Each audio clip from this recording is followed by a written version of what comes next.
سلام جماعة. بسوي وصفة الباوند كيك اللي حطيت لكم اياها بالستوري، لان قالوا احنا نبي، في ناس قالوا احنا نبي فيديو تورينا شلون نسويها، ولان مرة واحدة هم قلت احطها على اليوتيوب، وهم في تغييرات بسيطة، حيل بسيطة. انا قسمت العجينة لقسمين، سويتهم كيكتين ضعاف، واحدة منهم حطيت لها كاكاو، ولقيت بان تقسيمة العجينة طلعت وايد احلى من لما سويتها كيكة واحدة. الكيكة اوكي صح صارت ضعيفة، لكن كانت متماسكة بشكل روعة، كانت الكيكة خيالية. فأنا بالنسبة لي تقسيمة ان الكيكة تكون ضعيفة احلى. وبعدين هم انا استخدمت هالمرة ستيفيانا، فما كان في الكيكة اي مرورة، حتى اللي مو كيتو كلوها وعجبتهم وايد، وما صدقوا بان هذه كيكة كيتو. الكيكة حيل لذيذة، فبليز جربوها وحيل سهلة، راح تشوفون الحين.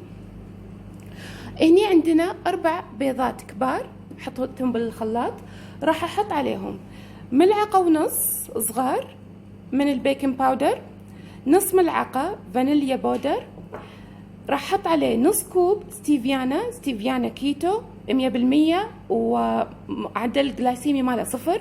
انا راح استخدم نص كوب لان ستيفيانا وايد حالي.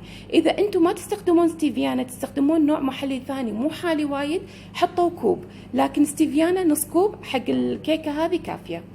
راح احط عليهم بعد كوب وربع طحين لوز ناعم ابيض، ممكن تستخدمون اسمر لكن خلي يكون ناعم ألذ تطلع. 100 جرام زبده قطعتها قطع صغيره. راح احط عليهم 2 ملعقتين كبار لبنه بينار، ممكن اي لبنه ثانيه بس تكون حاليه مو حامضه، وممكن بدال اللبنه تستخدمون جبنه كريميه مثل فيلادلفيا او غيرها. راح احط رشه صغيره ملح. وحق كيكه الكاكاو عندي بودره كاكاو خالص 100% بدون اي اضافات، وعندي هني الدارسين اللي هو القرفه حق مع كيكه الكاكاو. فهذه هي المقادير. هني عندي ال4 بيضات، راح احط عليهم الحين 1.5 ملعقة صغار بيكنج باودر، وراح احط نص ملعقة صغيرة فانيليا، نص كوب ستيفيانا، مثل ما قلت لكم اذا محليكم مو وايد حالي حطوا كوب،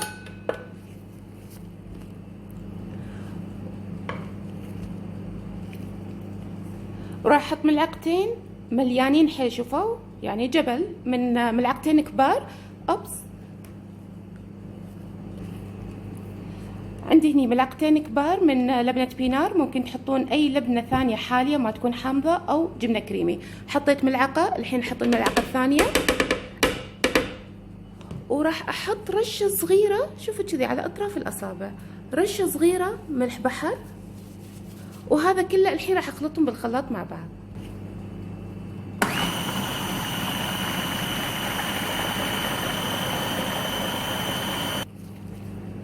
بس ممكن تحتاجون انه مرة واحدة بس تتأكدون ان اللبنة كلها مختلطة عدل بالخلطة عشان ما تتكتل، تكون بروحها.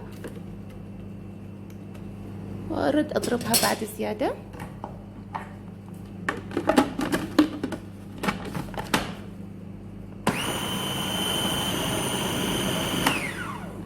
الحين انضربت عدل، اوكي شوفوها انضربت عدل مع بعض.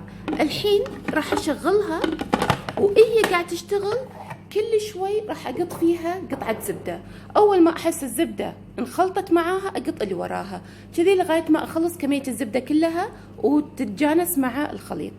ليش؟ ترى ما ادري، انا بروحي مطلع الوصفة وما ادري ليش سويت كذي وضبط، ما راح اغير، فلا تسألوني ليش نحط قطعة قطعة. اوكي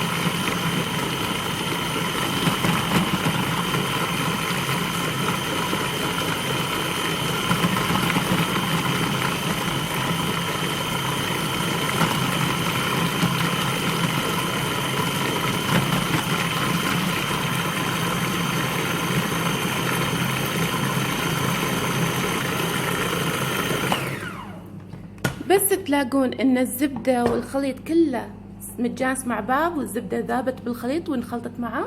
الحين كل كمية طحين اللوز قطوها فوق على طول، ما يحتاج شوي شوي، كلها مع بعض.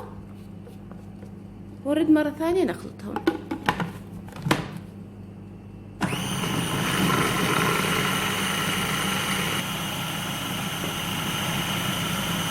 نفس الشيء، بس اتأكد بان كل شيء مخلوط عدل مع بعض، ما في اي تكتلات.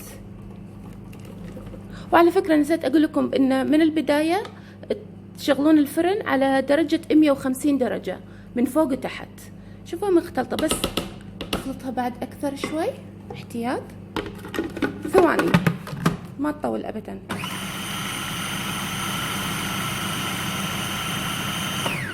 كفاية. هذا هو الحين خليط الكيك.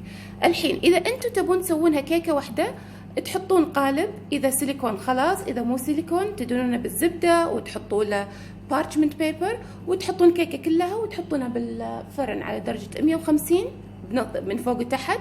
بنص الفرن تحطونها، تاخذ من 25 الى 30 دقيقة. بس انا راح اقسمها على قسمين، الحين اوريكم. انا عندي هني قوالب السيليكون، فما راح احط لا زبدة ولا شيء، ما يلصق ابدا.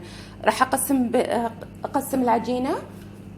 راح احط الحين، شوفوا السهالة، راح احط نص كمية العجينة بس بقالب واحد منهم،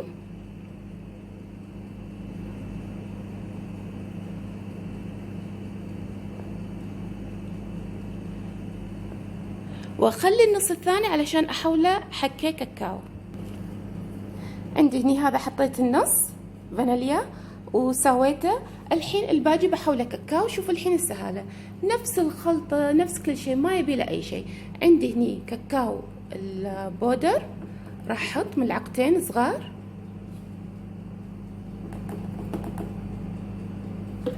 وهذا القرفة ما راح احط وايد، بس شوي، حتى طعمه مو هالكثر راح يبين، يا دوب يعطي طعم دافي حق الكيكة.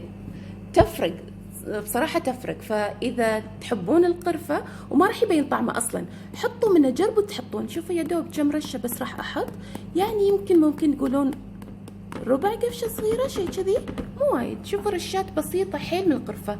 هذا راح يعطي طعم الكيكة طعم هادي حلو.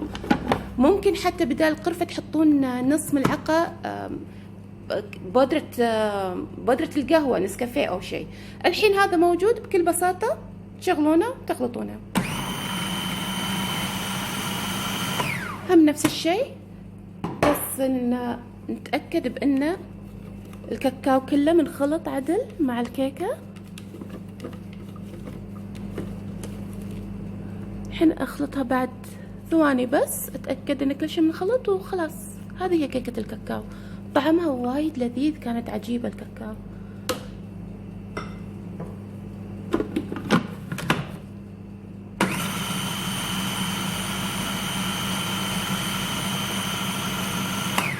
بس هذا هو كيكة الكاكاو.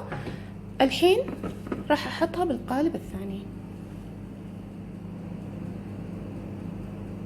ممكن حتى اذا بتسوون كيكة كاملة، بدال ما تحطونها في قالب واحد، تحطونها فوق الفانيليا وتسوونها ماربل كيك. ممكن يوم اسويها اجربها. راح احط كل الكمية، بس اسهل خل اسكر التصوير. حطيت خلطة الكاكاو كلها، وهذا الحين راح ادخله الفرن. الرف الوسطاني الفرن سخنته على درجة 150 من فوق وتحت، راح احطه بالرف الوسطاني. والحلو فيه لان الكيكات ضعيفة راح ياخذون من 12 الى 15 دقيقة بس. هذا الكيك خلص، توني طلعته من الفرن، اخذ بالضبط معي 13 دقيقة. الحين راح اخليه يرتاح 5 دقائق كذي، 10 دقائق، واقدر اطلعه.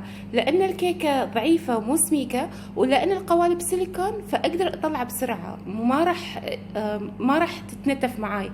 في شيء غريب ما ادري، في الوصفة اللي انا كنت مسويتها قبل، الكيكة كانت شوي تتنتف، واهم شيء كان فيها طعم البيض واضح. بهالكيكة هذه ما فيها طعم بيض ابدا. معنى نفس ماركة البيض انا مستخدمة. هل لأن طريقة الضرب أو لأنها أسخف فيطبخ البيض بطريقة أحسن، أو بسبة رشة الملح اللي ضفتها حق الخلطة؟ بصراحة ما أدري. بس الكيكة هذه على طول تقدرون تاكلونها. هذيك تحتاج إن تظل تهدى الطخ كذا ساعة أو ليلة كاملة ويروح طعم البيض. هذه تنطرون 15 دقائق بس تدفى، تطلعونها من القالب على طول تقدرون تاكلونها. ما فيها طعم البيض أبدا، طعمها ممتاز كأنها كيكة عادية، من أروع ما يمكن. أخليها تبرد وبعدين أوريكم. هذا نفس الكيك اللي أنا سويته، بس هذاك للحين قاعد يبرد وما راح أقصه لأن أبي أخليه حق شيء ثاني. راح أوريكم الكيك اللي أنا أساسا كنت بسويته من قبل.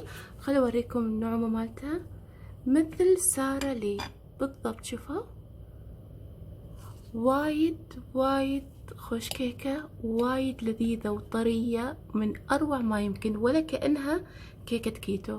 وهذه ترى صاير لها بعد الحين هاي 3 يوم، وشوفوا للحين من أروع ما يمكن.